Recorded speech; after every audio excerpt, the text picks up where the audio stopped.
అమెరికాలో జరుగుతున్న పరిణామాలు, అక్కడి నుంచి తిప్పి పంపుతున్నటువంటి వ్యవహారాలు, ఇప్పుడు పరిస్థితుల మీదన అమర్నాథ్ వాసిరెడ్డి గారికి సంబంధించిన ఒక కథనం చూద్దాం. సత్యకాలం 7వ తరగతిలో పబ్లిక్ పరీక్షలు అదొక వార్నింగ్ సిగ్నల్. అటుపై 10 సరిగా చదివిన వాళ్ళు ఫెయిల్ అయ్యేవాళ్ళు. ఇంటర్ 10లో తప్పించుకున్న సరుకు లేని వారు ఇంటర్లో ఫెయిల్ అయ్యేవారు. ఇష్టపడి చదివేవారు, ప్రతిభ ఉన్నవారు మాత్రమే డిగ్రీ దాకా చేరేవారు. డిగ్రీకి ఒక విలువ, గౌరవం. డిగ్రీ చదువుకుంటే సొంత కాళ్ళపై నిలబడి గౌరవంగా జీవించడానికి పాస్పోర్ట్. ఆ సత్యకాలంలో 100కి 60-70 మంది 10 లేదా ఇంటర్లో ఫెయిల్ అయ్యేవాడు. వాళ్ళకి వాస్తవం తెలిసి వచ్చేది. నిజాయితీ, కష్టపడడం లాంటి విలువ తెలిసి వచ్చేది. ఆలస్యంగానైనా చదువు విలువ తెలుసుకున్న వారు కష్టపడి చదివి 10 ఆరు ఇంటర్ పాస్ అయ్యి ఉన్నత చదువులకు వెళ్ళేవారు. 10లో ఫెయిల్ అయ్యి అటుపై ఐఏఎస్ సాధించిన వాళ్ళు కూడా ఉన్నారు. చిన్నప్పుడే దెబ్బ తగలడంతో ఐటీఐ లాంటి చదువు చదివిన బిహెచ్ఎల్ లాంటి సంస్థలు జాబ్ కొట్టేవారు. ఇలాంటి ప్రతిభ లేని వారు అన్స్కిల్డ్ లేబర్గా స్థిరపడేవారు. వృత్తి ఏదైనా కష్టపడి పనిచేసేవాళ్ళు. ఆ సత్యకాలంలో ఆవారాగాళ్ల సంఖ్య తక్కువ. కలికాలం చదువులు మాయా ప్రపంచం, ఆవారాగాళ్ల లోకం. 7వ క్లాస్ పరీక్షలు ఎత్తేసారు. ఇప్పుడు 10వ తరగతి పరీక్షలు అంత బోగస్ వ్యవహారం ప్రపంచంలో ఇంకోటి ఉండదు. కంచె దగ్గర ఉండి మరీ చేను మేయిస్తుంది. డిఈఓ స్థాయి నుంచి ప్రయత్నించి అందరినీ పాస్ చేయిస్తారు. మాస్ కాపీయింగ్ కూడా రానివారు, ఆన్సర్ షీట్ మీద కనీసం ప్రశ్నలు 5-6 సార్లు రాయడం రానివారు మాత్రమే 10లో ఫెయిల్ అవుతారు. వాళ్ళను కూడా జూన్లోగా ఇంకో ఎగ్జామ్ పెట్టి పాస్ చేయించి ఇంటర్లో చేరేలా చేస్తారు. నిజాయితీగా 10వ తరగతి పరీక్షలు జరిగితే ఉత్తీర్ణత శాతం 30 దాటదు. అలా జరిగితే ఇంటర్ కళాశాలలు సగానికి పైగా మూసేసుకోవాల్సిందే. 10వ క్లాసులో మాస్ కాపింగ్ లో పాస్ అయిన చెత్త సరుకు కార్పొరేట్ జూనియర్ కాలేజీలో చేరుతుంది. మావాడు కార్పొరేట్లో ఐఐటి సెక్షన్లో ఉన్నాడని అమ్మ అబ్బా గొప్పలు చెప్పుకుంటారు. కైనెటిక్ ఎనర్జీ అనే పదాన్ని తప్పులు లేకుండా రాయడం రాదు. వాడికి ఐఐటి సీట్ వస్తుందని ఆ కార్పొరేట్లో వాడు చెప్పడం, దాన్ని నువ్వు నమ్మడం. కిట్టి పార్టీల్లో, మందు పార్టీల్లో గొప్పలు చెప్పుకోవడం. ఈ తమాషా ఏంటని ఎవరు అడగరు. ఇంటర్ కొంతమంది ఫెయిల్, బట్టి కొట్టి అటుపై కాపీ కొట్టి ఉదార మార్కుల స్కీమ్స్తో మిగతా వాళ్ళు పాస్. ఫెయిల్ అయిన వాడు సప్లిమెంట్లో పాస్. ఐఐటీలో సీట్ కొట్టేవాడు ఎవడో కార్పొరేట్ వాడికి ముందుగానే తెలుసు. వారికి సిఓ బ్యాచ్ కోచింగ్, మిగతా వారికి జనరల్ బ్యాచ్లో వాచిపోయింగ్.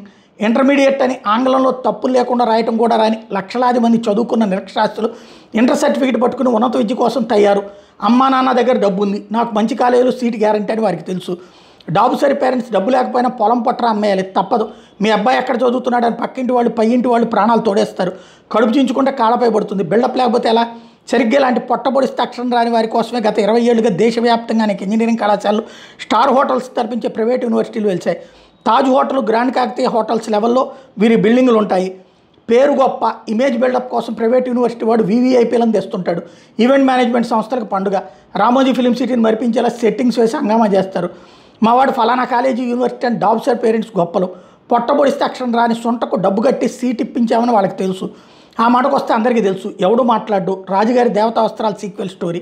ఊరు పరమదెబ్బ. అక్కడ ఒకడో 5% ఫ్యాకల్టీ మాత్రమే చదువు చెప్పే ప్రతిభ కలిగి ఉంటారు. మిగతా వాళ్ళు బోగస్ సర్టిఫికేట్స్ బ్యాచ్. 10% విద్యార్థులు చదువుపై ఫోకస్ పెడితే ఎక్కువ. మిగతా వాళ్ళకి చదువు అలవాటు ఎప్పుడో 6వ తరగతిలో తప్పింది. ఇప్పుడు ఎలా చదవగలరు? అసలు అంత అవసరమే వచ్చింది? అమ్మ అబ్బా సంపాదించిన డబ్బు ఉందని వాళ్ళకి తెలుసు. చేరింది క్లబ్ లాంటి విద్యా సంస్థలో. బయట అదొక విద్యా సంస్థ, లోన జరిగేది వేరు. ఫస్ట్ ఇయర్ బ్యాచ్ కాలేజీ కొన్ని రూమ్స్, ఒక ఫ్లోరు అలాంటి అయిపోతుంది. అక్కడ తాగొచ్చు, రీల్స్ తీసుకోవచ్చు, బయటకు రాకుండా ఏమైనా చేసుకోవచ్చు. ప్రిన్సిపల్ గారి ఆజ్ఞ. పాప అంతకన్నా ఏం చేయగలడు?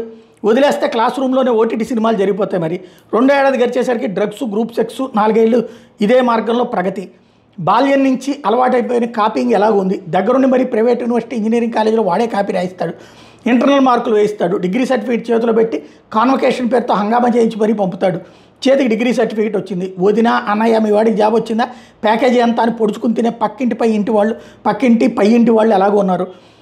డొక్కు సర్టిఫికేట్తో ఉద్యోగం ఎవడిస్తాడు? దానికి ఓ మార్గం కనిపెట్టేశారు. అమెరికాలో ఎవరినో పట్టుకుంటే ఫ్రాక్సీల సాయంతో జీఆర్ఈ, టోఫెల్ పరీక్షలు రాయించి బోగస్ ఇంటర్వ్యూ చేయించి జాబ్ ఇప్పిస్తాడు. వచ్చే జీతంలో ఎంత శాతం అని వాడిది. మిగిలిన సగం జీతంలో కొంత ఇచ్చి ఇండియాలోనే ఉన్న వాడితో పని చేయించుకుంటే తాను అమెరికాలో కొత్త దందా చేస్తూ కోట్లు కూడా పెట్టచ్చు.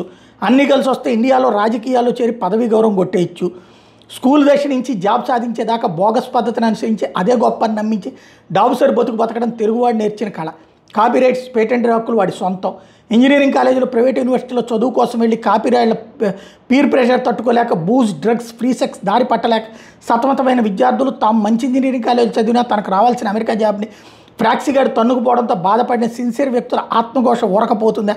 వచ్చాడో ట్రంపో పంపో ఇసుకతో కట్టిన భవనం నిలుస్తుందా? ఏదో కొంతకాలం సాగింది. 100 మంది వెళ్ళారు కాబట్టి దొంగదారి రహదారి అయిపోతుందా? బడాయి బసవయ్యల పిల్లల జీవితాలు డేంజర్లు. తల్లిదండ్రులు డాబుసరి. ఇప్పుడు వారి సంతానం ప్రాణాలకు వచ్చింది.